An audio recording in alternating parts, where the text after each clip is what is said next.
हिमाचल प्रदेश के मुख्यमंत्री जयराम ठाकुर ने कहा कि विपक्ष कर्ज को लेकर गलत आंकड़े पेश कर रहा है। मौजूदा वक्त में सरकार पर करीब 67,904 करोड़ का ऋण है। जब साल 2017 में कांग्रेस की सरकार गई थी, उस समय प्रदेश पर करीब 48,000 करोड़ का ऋण था। मुख्यमंत्री जयराम ठाकुर ने कहा कि कांग्रेस शासनकाल में कर्ज लेने की रफ्तार 67% थी, जबकि मौजूदा वक्त में केवल 35% है। मुख्यमंत्री ने कहा कि मौजूदा सरकार ने हर वर्ग को राहत देने का काम किया है। कोरोना संकट के बावजूद सरकार ने प्रदेश का विकास रुकने नहीं दिया।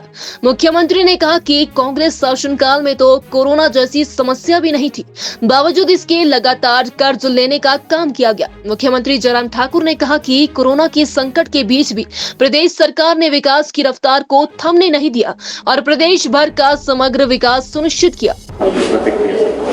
ये स्वाभाविक रूप से देखिए, चुनाव से पहले का सत्र है और मैं पिछले 25 वर्षों से इस बात को हमेशा देखता हूं कि जब अंतिम वर्ष होता है, अंतिम वर्ष में खासतौर से ये मॉनसून सत्र होता है, इसके पश्चात क्योंकि हमारा विधानसभा का चुनाव का दौर शुरू हो जाता है, तो ये काफ़ी एग्रेसिव होता है और विपक्ष बहुत सारे प्रश्न खड़े करने की कोशिश करता है और उसके साथ साथ में जो लोगों की एक्सपेक्टेशन होती हैं, जो वर्ग ऐसे होते हैं जिनको कुछ इश्यूज़ को लेकर के अपनी बात कहनी होती है, वो सब लोग मिलते हैं। तो ख़ास तौर से अब के इस सत्र में कांग्रेस ने ज़रूरत तो की और वो नियम के मुताबिक किया, उसमें हमको कुछ टिप्पणी करनी भी नहीं है अविश्वास प्रस्ताव लाने की सरकार के खिलाफ। लेकिन मैं देख रहा हूँ कि वो सारा का सारा उन पर भारी पड़ता जा रहा है, उल्टा पड़ता जा रहा है। और जिस प्रकार से वो सारे जिन विषयों को लेकर के सड़कों पर हल्ला डालने की कोशिश कर रहे थे, आज विधानसभा के अंदर पूरी तरह से असफल हुए सारी बातों का वहाँ पर प्रस्तुतिकरण करने के प्रयास किया, लेकिन उसका मुंह तोड़ जवाब सरकार की ओर से उनको सभी माननीय सदस्यों ने, हमारे मंत्रियों ने, विधायकों ने दिया है।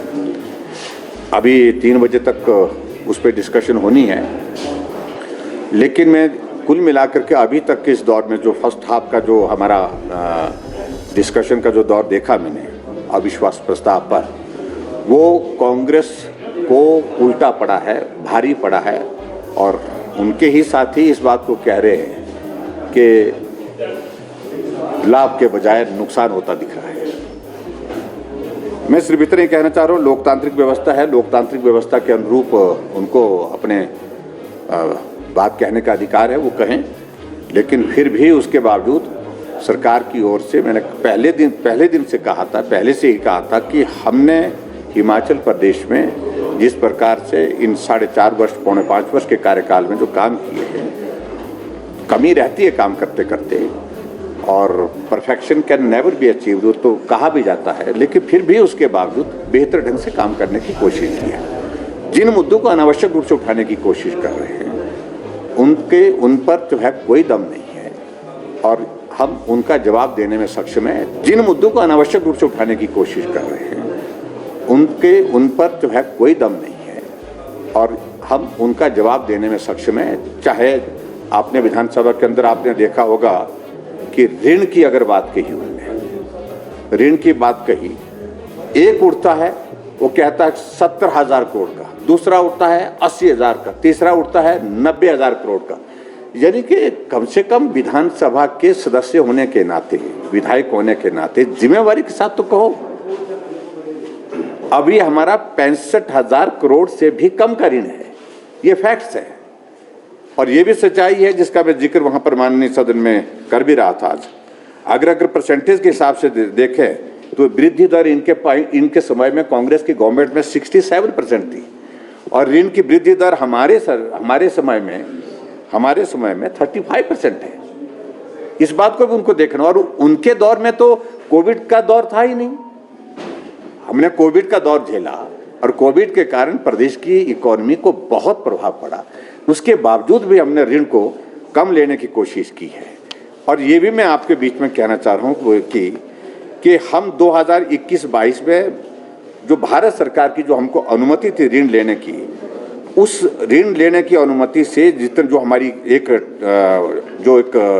हमारी ऋण लेने की जो हमारी वो जो ये लाइन थी जहां पर हम जितना ले सकते थे, उससे हमने खुले बाजार से 5,384 करोड़ रुपए का कम ऋण लिया। जो ले सकते थे हमने नहीं लिया। हमने कहा जो जरूरत है उतना ही लेंगे, और 5,384 करोड़ रुपए जो हम ले सकते थे ऋण, जो हमारे लिए केंद्र सरकार की ओर से जो परमिसिबल एक लिमिट थी, उस परमिसिबल लिमिट से हमने कम किया है। इस बात को भी उनको समझना चाहिए। ये शोर डालना। दूसरी बात, जिन मुद्दों को लेकर के वो हमेशा बात करने की कोशिश कर रहे हैं, चाहे वो कर्मचारियों के विषय है, बेहतर जो किया जा सकता था हर वर्ग के लिए वो हमने करने की कोशिश की। हमने अपनी ओर से हिमाचल प्रदेश सरकार के लिए कर्मचारियों के तमाम इश्यूज को सॉर्ट आउट करने की कोशिश की, उसमें हम सफल भी हुए हैं। हाँ, ओपीएस एक ऐसा इशू है जिस इशू को लेकर के कर्मचारियों की मांग करने का उनका अधिकार भी है। हर व्यक्ति अपने लिए जो है अपने भविष्य की सुरक्षा चाहता है, भविष्य को अच्छा चाहता है, तो इसलिए उनकी मांग जो है उसको उस पर मैं कोई टिप्पणी नहीं कर रहा। लेकिन जो कांग्रेस के लोग उसको उठा रहे हैं, उस पर मुझे जरूर एक बात कहनी है। जब ये ओपीएस लागू हुआ था, सरकार उनकी थी, मुख्यमंत्री उनके थे। आज इस दुनिया में नहीं है वीरभद्र सिंह, उनका हम सम्मान करते हैं, लेकिन उनने ही पूरे देश भर में सबसे पहले कोई प्रदेश लागू करने वाला था एनपीएस को, तो वीरभद्र सिंह जी थे। अपने ही नेता ने उनके स्वीकार किया, लागू किया, और लागू करने के बाद आज हमको 20 वर्षों के बाद उस सारे विषय को लेकर के पूछ रहे हैं। 2012 में फिर कांग्रेस पार्टी की सरकार थी, वही वीरभद्र सिंह जी मुख्यमंत्री थे। अगर आपने ओपीएस लागू करी तो उस वक्त करते। ये सारे प्रश्न आज चुनाव से जोड़ करके करने की मुझे लगता है कि वो उचित नहीं है। कर्मचारियों के सारे इश्यू को लेकर के, ओपीएस के इश्यू को लेकर के हम चिंतन कर रहे हैं। हम भी चिंतित हैं, हम सारे चीज़ों को लेकर के रास्ता तलाशने की कोशिश कर रहे हैं। अगर वे और कुछ निकलता है, हम मदद करने की गुंजाइश जहाँ से निकलती है करने की कोशिश करेंगे। ये मैं आपके बीच में कहना चाह रहा हूँ। देखिए, एक बात आप मान करके चलिए, आने वाले समय में क्या होगा।